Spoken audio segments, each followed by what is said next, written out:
Hello everyone, I am from Koyamzari. I am Sung Taram. Actually, again, our vlog asida. I am Queen. I break luxury.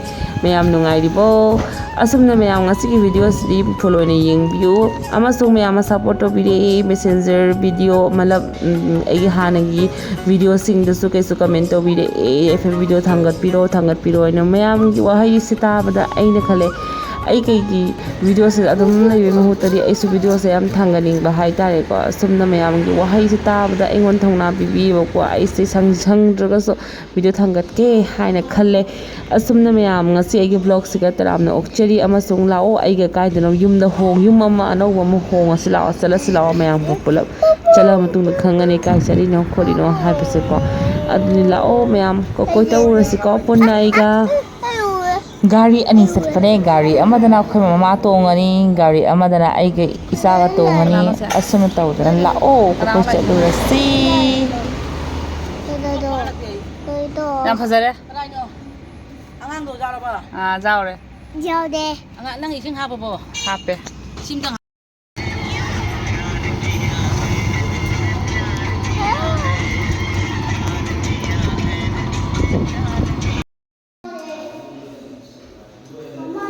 Aiga Chaubra Ulangi natra Pen pandri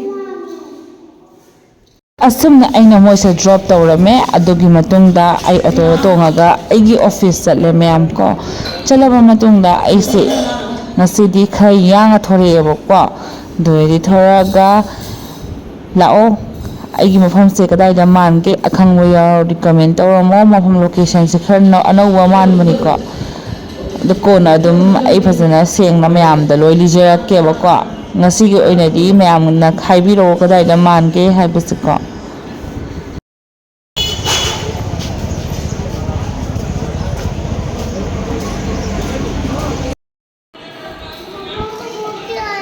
Wong sibra mayam ai lan zelak podo ai chada ngai lai izanu pi ga jamina rage haina ko ado khoi se room se shift orak pagi haidi posai setting oidri go hojik se ko mali bi se saksa ba yamna phate ma se ko them nau da na bijadri ya de ba ko ai dre ho mali bi sa ba yamna hai cha har me ka thora ni yo se me ma alu mo ba yam pang ni na ti se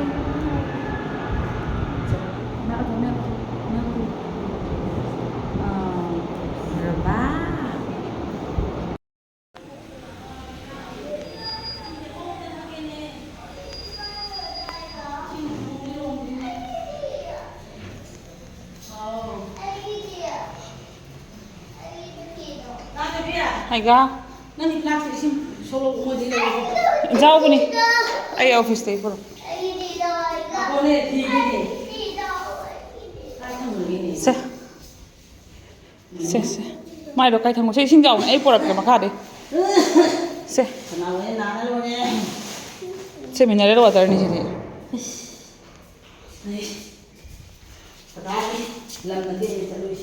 masabi mai ngaudra kai me mo ni driver ni ne la thangun ra se tudi mo to kuni ha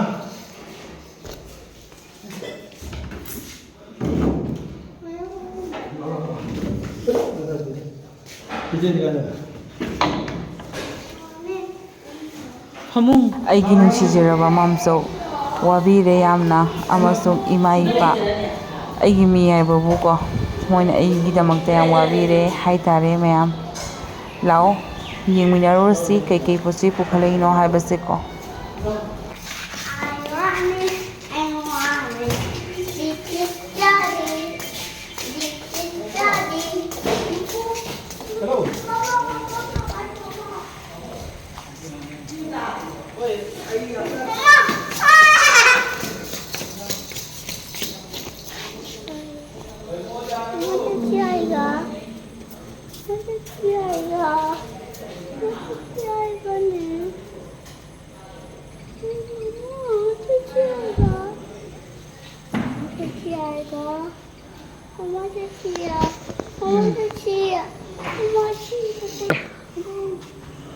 또 뭐래?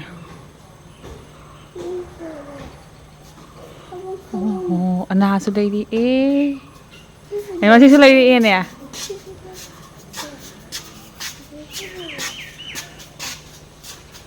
ꯌꯥꯝ ꯐꯖꯩꯍꯦ ꯄꯤꯡ ꯀꯂꯔꯤꯅꯤ ꯑꯣ ꯅꯣ ꯌꯥꯝ ꯐꯖꯩꯍꯦ ꯕꯣꯕꯣꯛꯇ thank you ꯍꯥꯏꯁꯤꯁ ꯕꯣꯕꯣꯛꯇ thank you ꯍꯥꯏꯁꯤꯁ thank you ꯍꯥꯏꯁꯤ Ayun ang parang halong lang. 하즈비 Kapag ito ka lang.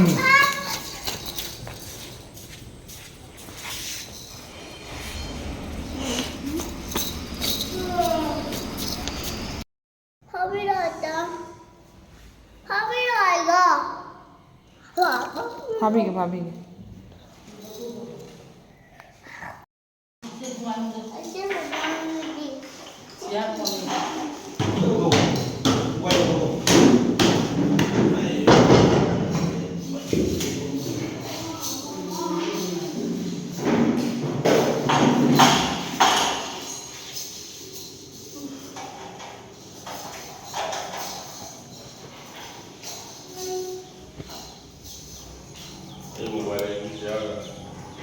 보러 가라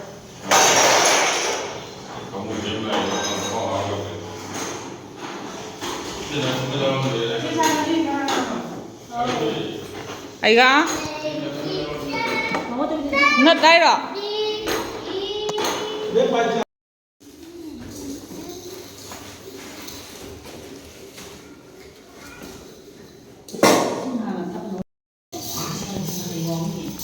남 헬리미네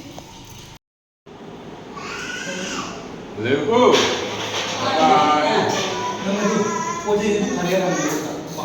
ꯑꯁꯨꯝꯅ ꯌꯨꯝ ꯑꯅꯧꯕꯁꯤꯒꯗꯤ ꯑꯩꯒꯤ ꯉꯁꯤꯒꯤ ꯆꯥꯛꯈꯨꯝ ꯑꯅꯧꯕꯁꯤꯗꯗꯤ ꯃꯌꯥꯝ ꯀꯩꯅꯤ ꯍꯥꯏꯕꯗ ꯏꯂꯤꯁꯥꯒ ꯄꯥꯟ ꯑꯣꯏꯅ ꯊꯣꯡꯖꯔꯦ ꯅꯨꯡꯗꯥꯡꯒꯤꯗꯤ ꯑꯁꯤ ꯑꯣꯏꯅ ꯍꯣꯠꯅꯔꯒꯦ ꯌꯨꯝꯗꯒꯤ ꯏꯂꯤꯁꯥ ꯉꯧꯕ ꯄꯨꯔꯒ ꯂꯥꯛꯏ ꯑꯩꯈꯣꯏ ꯃꯥꯁꯤꯅ ꯋꯥꯠꯇꯅꯕ ꯍꯤꯟꯖꯥꯡꯗꯒꯤ ꯑꯂꯨꯗꯒꯤ ꯇꯤꯜꯍꯧꯗꯒꯤ ꯆꯤꯡꯕ ꯉꯥꯔꯤ ꯉꯥꯇꯥꯏ ꯉꯥꯗꯒꯤ ꯆꯤꯡꯕ ꯂꯣꯏ ꯌꯣꯝꯁꯤꯟꯕꯤꯔꯦ ꯃꯌꯥꯝ ꯑꯁꯨꯝꯅ ꯇꯧꯗꯅ ꯅꯨꯡꯗꯥꯡꯒꯤꯁꯦ ꯌꯥꯝꯅ ꯍꯥꯎꯅ ꯐꯖꯅ ꯆꯥꯖꯔꯦ ꯃꯩꯁꯨ ꯂꯩꯇꯦꯕꯀꯣ ꯀꯥꯔꯦꯟ ꯆꯠꯂꯦ ꯑꯗꯨꯅ ꯀꯦꯟꯗꯜ ꯑꯣꯏꯅ ꯊꯥꯜꯂꯦ